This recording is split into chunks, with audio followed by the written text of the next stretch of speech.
Tapi aku merem-merem tuh mbak. Halo, assalamualaikum warahmatullahi wabarakatuh. Selamat lagi ketemu saya Lapon Delok Gaduh. Sorry agak belepotan, ini saya percepat karena sudah jam 2 lebih 50 menit mau jam sahur. Saya terlambat teman-teman karena harus melakukan sesuatu. Kan 10 malam terakhir lah.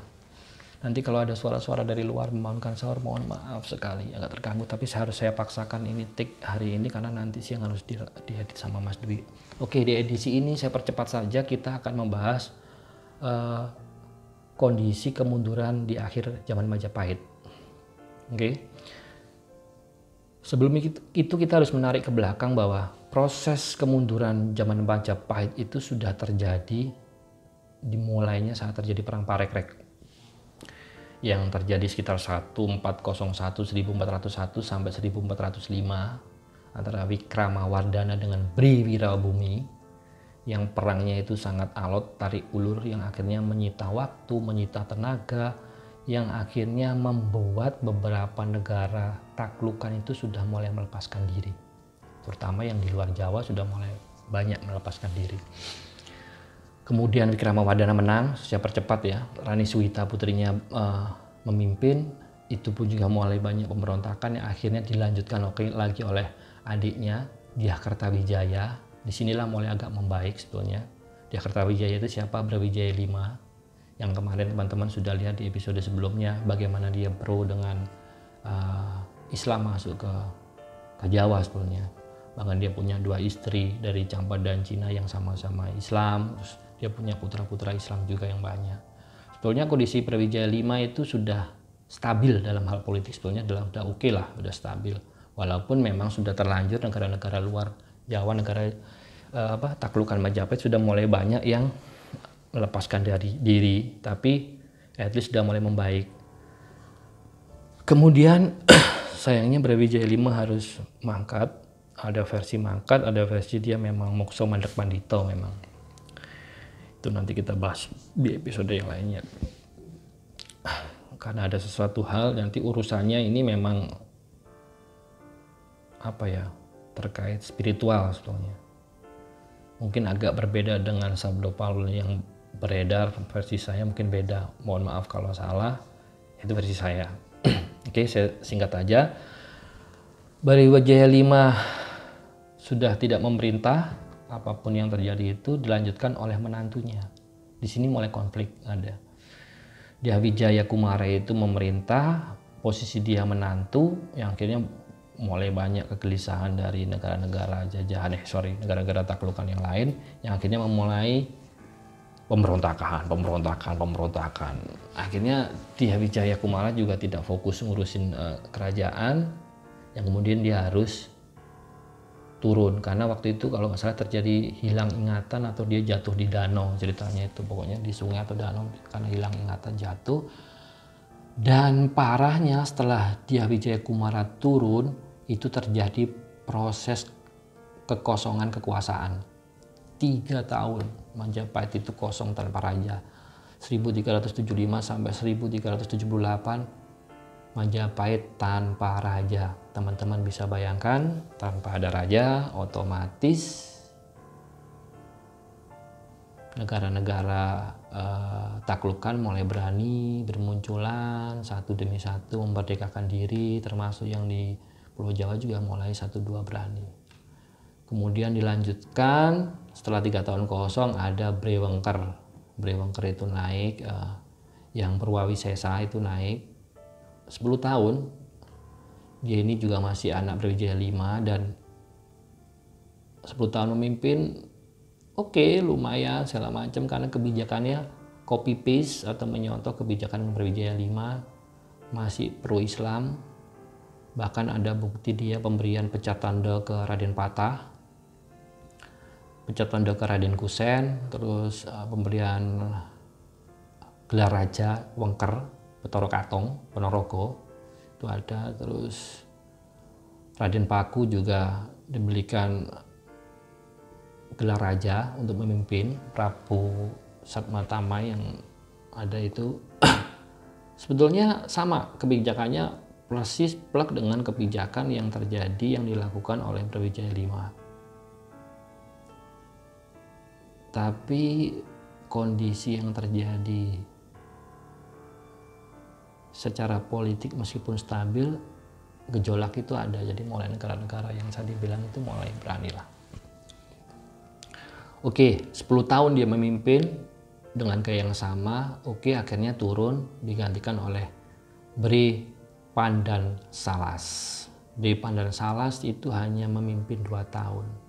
Sama kebijakannya seperti Brawijaya V, pro-Islam, kerabatnya yang Islam banyak diberi jabatan-jabatan penting, yang akhirnya justru menimbulkan ketidaksukaan kerabat-kerabat yang saat itu punya kepercayaan lain dengan hasutan-hasutan lah. Akhirnya timbullah pemberontakan Bri Kertabumi. Jadi hanya 2 tahun dia akhirnya lengser diberontak. Setelah itu terjadi Majapahit. Apa yang terjadi Majapahit? Ada dualisme, ada matahari kembar. Yang satu Bri Kertabumi bertahta di ibu kota Majapahit. Yang satu lagi Dhyarana Wijaya bertahta di Daha. Jadi Dhyarana Wijaya itu kan anaknya Bri Pandan Salas yang tadi diberontak. Dia juga mengakui bahwa dia juga raja sana. Akhirnya ada raja kembar dan itu terjadi. Akhirnya Majapahit makin merosot. Kemudian sekitar 1474 sampai 1475 terjadi penyerangan. Dhyarana Wijaya menyerang ke ibu kota, menyerang Bri Kertabumi yang akhirnya membuat Bri Kertabumi itu kalah perang atau gugur. Di situ sampai ada namanya Candra Sengkala, yaitu sirna hilang kertaning bumi, itu memperingati hilangnya sosok Maharaja Majapahit Bri Kertabumi. Itu hilang, sudah Dhyarana Wijaya justru memindahkan ibu kotanya bukan di Trowulan, dia memindahkan ibu kotanya justru ke Kediri, Kendal. Nah, disitulah yang akhirnya secara politis otomatis habis sudah Majapahit. Karena apa yang terjadi? Dhyarana Wijaya saat memindahkan posisinya ibu kota ke Daha itu dia menjadi fokus mengurusi pemberontakan yang ada kecil di daerah situ yang masih terjadi, dan dia sudah mulai tidak menghiraukan atau tidak update bahasa kerennya mungkin apa yang terjadi di daerah Pantura. Sehingga setahun setelah kemenangan Dhyarana Wijaya itu 1479, posisi Raden Patah yang Adipati Demak waktu itu, yang masih berupa Adipati Demak waktu itu, akhirnya membangunlah Masjid Agung Demak 1479. Fungsinya apa? Di situ menunjukkan bahwa Masjid Agung Demak adalah lambang masyarakat Muslim yang berdaulat, yang sudah tidak di bawah Majapahit karena dianggap Majapahit sudah hilang karena ibu kotanya pindah tadi. Sudah di situ ya teman-teman bisa bayangkan akhirnya Majapahit masih ada karena kalau merujuk ke catatan Tom Pires yang 1513 Masehi datang lagi ke Jawa kunjungan. Saat itu Demak dipimpin oleh Sultan Trenggono. Sultan Trenggono itu anaknya Raden Patah. Sultan Trenggono itu mertuanya Joko Tingkir. Mertuanya nanti Joko Tingkir akan jadi Raja Pajang, itu nanti panjang ceritanya. Itu melihat bahwa di perdalaman Daha, Majapahit itu masih punya kekuatan besar, tapi ya hanya di situ sudah mulai tidak berkembang. Disitulah akhirnya secara politis kekuasaan Majapahit habis sebetulnya dan Demak mulai berkembang karena akhirnya proses penyebaran Islam itu sudah tanpa halangan sama sekali. Memang ya satu sisi Dhyarana Wijaya fokus di Daha saja dia sudah tidak tahu apa yang terjadi di Pantura, otomatis perkembangan Islam cepat, terus jatuhnya juga di Ranawijaya itu masih cucu keponakan Raden Patah, akhirnya mungkin segan dan sebagainya, akhirnya ya membiarkan itu terjadi, akhirnya Islam berkembang cepat sampai di akhir abad 15, awal abad 16 itu dakwah Islam di pantai utara sudah sangat los, sudah sangat tanpa hambatan. Itu terjadi juga proses negosiasi kekerabatan sebetulnya, karena Raden Patah kan juga masih keturunan Brawijaya V segala macam, dan pusat kekuatan Majapahit saat itu yang di kadipaten kecil itu semuanya sudah masih keturunan Brawijaya V.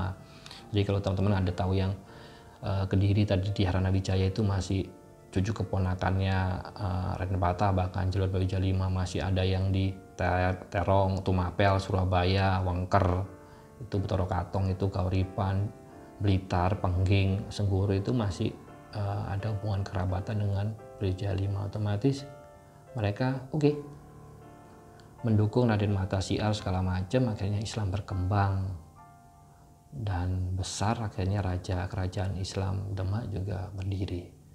Itu dari sisi apa yang terjadi dan kenapa kerajaan Demak Islam berdiri saat proses kemunduran kerajaan Majapahit secara politis, secara kekuasaan dan sebagainya. Tapi sebetulnya juga kita harus menilik dan melihat dari sisi religinya, apa yang terjadi sebetulnya. Jadi memang ada hal yang membuat Islam itu bisa berkembang dikarenakan juga pusat-pusat keagamaan Siwa Buddha yang ada di Majapahit itu akibat perang yang berlarut-larut, perang saudara yang menyita waktu dari zaman Parekrek sampai sekarang, itu membuat membuat tidak ada yang ngurusin. Jadi banyak dukuh-dukuh yang saat itu namanya dukuh, yaitu pusat-pusat kegiatan agama, pendidikan agama yang sudah terbengkalai, tidak ada yang ngurusin, panditanya, resi-resinya sudah tidak ada, banyak yang pergi. Akhirnya kemerosotan secara religi, secara spiritual terjadi. Akhirnya nanti akan bermunculan di masyarakat itu pemuka-pemuka agama yang palsu, yang ternyata nanti muncul salah satunya ajaran-ajaran Birawa Tantra yang menyimpang, yang Pancamakara terjadi, nanti kita bahas sendiri, yang molimonya dilakukan segala macam itu karena memang itu keadaannya terjadinya. Disitulah akhirnya Demak sebagai pusat dakwah Islam didukung Wali Songo mulai bisa masuk untuk berdakwah dan mengislamkan, karena memang proses itu harus dilakukan melihat keadaan penduduk pedalamannya atau rakyat jelatanya itu sudah tingkat kemerosotan spiritualnya sudah sangat parah. Oh iya, dan yang lebih tahu lagi, di saat-saat akhir Majapahit itu justru karena dukuh-dukuh pusat pendidikannya Hindu dan Buddha yang ada di situ sudah mulai hilang, banyak tidak terurus. Justru ada ada ketimpangan di mana bangsawan yang ini kita bahas yang Hindu dan Buddha, yang bangsawan, raja segala macam itu posisinya masih beragama Hindu Buddha, tapi posisinya di rakyat jelata itu sudah mulai berbalik ke agama Kapitayan. Sebagian Kapitayan, sebagian mengikuti munculnya pemuka-pemuka agama yang palsu yang membelokkan mereka yang ada Birawa Tantra tadi. Pertanyaannya, kenapa kok itu bisa terjadi? Yaitu fakta, karena memang saat konflik perang berlarut-larut, semua pemuka agamanya hijrah. Oh iya, terus kemarin ada pertanyaan, kenapa Bali tidak kena imbas? Jadi gini ceritanya, kita agak mundur lagi. Jadi memang ada prosesi di mana saat Majapahit mendekati keruntuhannya itu ada tersisa pemuka agama Hindu yang cukup istimewa. Tapi dia sayangnya dia karena apa ya, mungkin karena wangsit, karena dia juga tahu apa yang akan terjadi, dia harus melanjutkan perjalanannya bukan untuk tetap di Majapahit, tetapi dia melanjutkan ke Bali. Itu pertama. Tapi sebelum itu menjawab pertanyaan teman-teman kemarin, kenapa kok Bali sendiri kok masih stabil saat Majapahit turun, agama Hindunya maksudnya bisa diislamkan, tapi di Bali tidak. Karena apa? Jadi Bali itu kalau kita ngerunut sejarahnya itu ini panjang sebetulnya, agak ngelantur ya, nggak apa sedikit ya melantur. Jadi kalau merunut ke belakang itu sebetulnya zamannya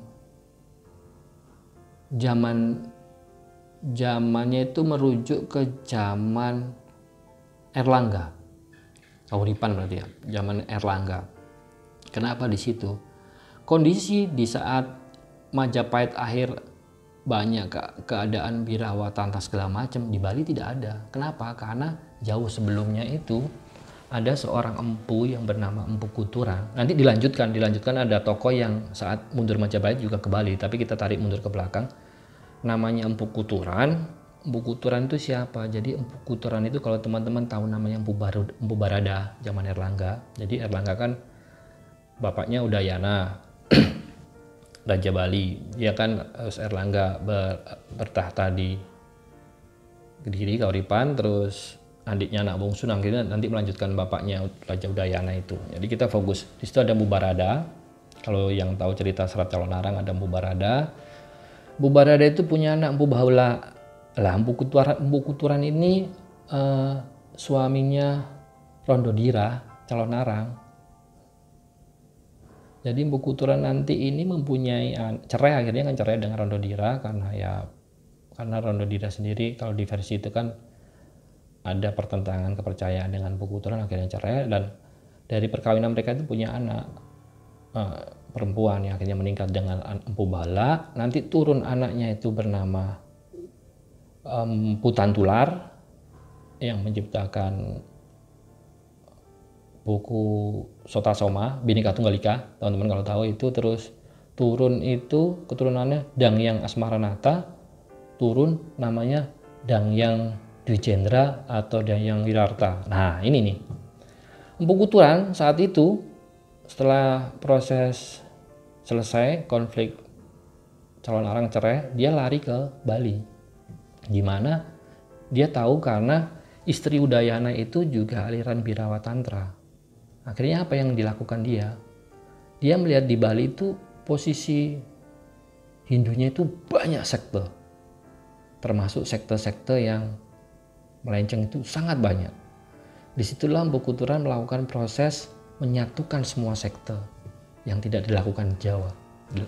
Hanya dilakukan di Bali, yang akhirnya terkenal ajaran Trimurti. Kalau teman-teman Bali tahu, itu Empu Kuturan yang membuat atau menyatukan semua sekte di Bali, agama Hindu Buddhisnya disatukan ajaran Trimurti oleh Empu Kuturan. Lah tadi keturunannya yang Dangyang Wirarta, Dangyang Dwijendra atau Pedandawa Wurawo, saat Majapahit runtuh, dia dapat wangsit segala macam, dia melakukan perjalanan ini.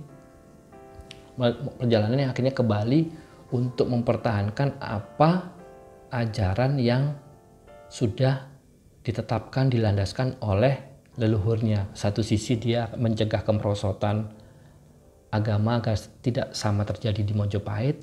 Kedua juga dia sebagai pemuka agama, sebetulnya nggak hanya pemuka agama, dia itu jago pengairan, banyaklah, jago kesenian. Dan yang Wirarta itu memang kelebihannya banyak sebetulnya, teknologi dia jago. Di sana dia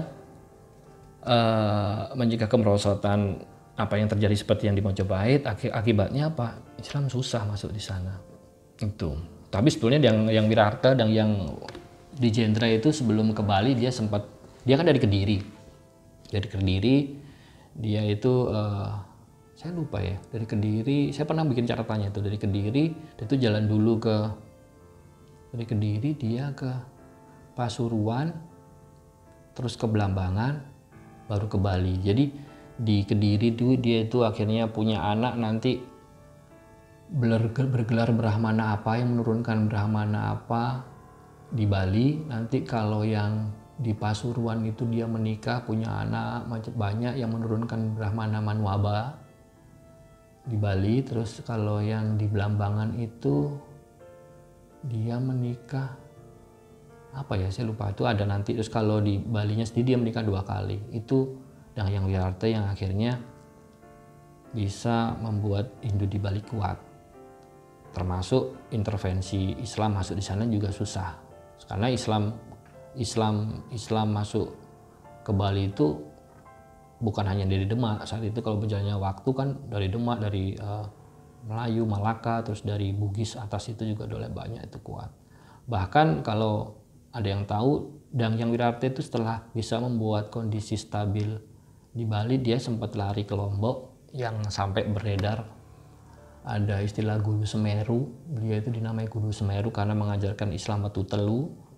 Sebetulnya bukan mengajarkan Islam Batu Telu, karena saat itu di Lombok itu rajanya sudah masuk Islam, tapi rakyatnya masih Hindu Buddha.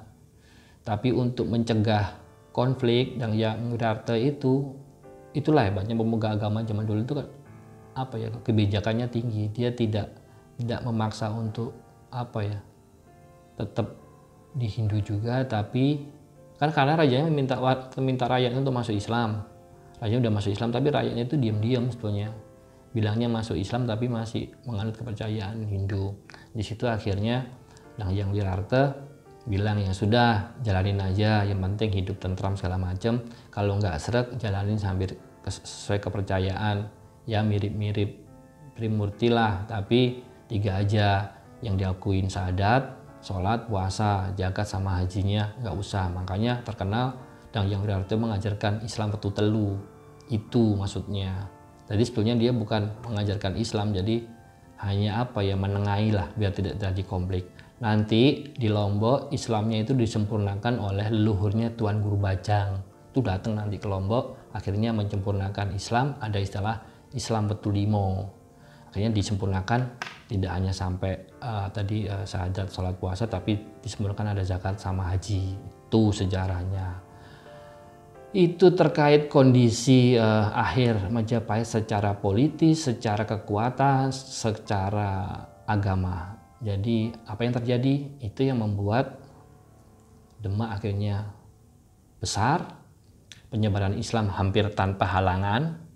Justru halangannya bukan dari Majapahit, halangannya itu akhirnya bagaimana Demak dipelopori oleh Wali Songo bisa berdakwah dan mengislamkan penduduk pedalaman khususnya, yang justru mulai banyak terjadi kemerosotan agama, yaitu selain berubah kapitayan masih oke, tapi banyak yang ikut ajaran Tantra Birawa Tantra yang berbelok, yang aliran Penghiwa. Itu sebetulnya yang terjadi.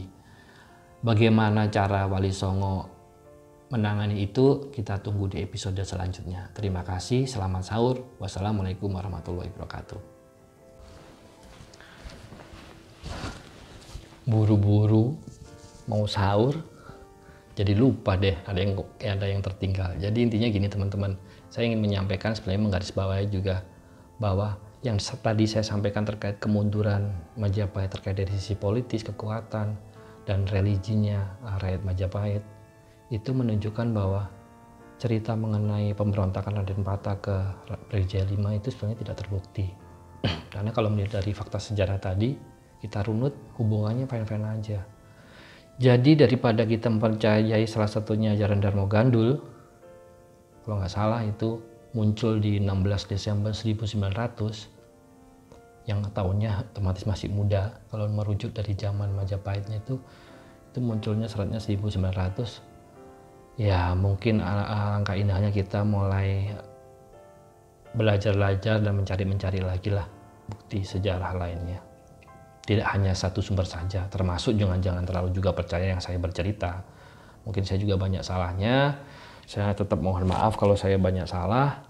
Kalaupun ada benarnya, itu murni hanya titipan yang ingin saya sampaikan. Terima kasih buat semuanya. Selamat sahur. Assalamualaikum warahmatullahi wabarakatuh.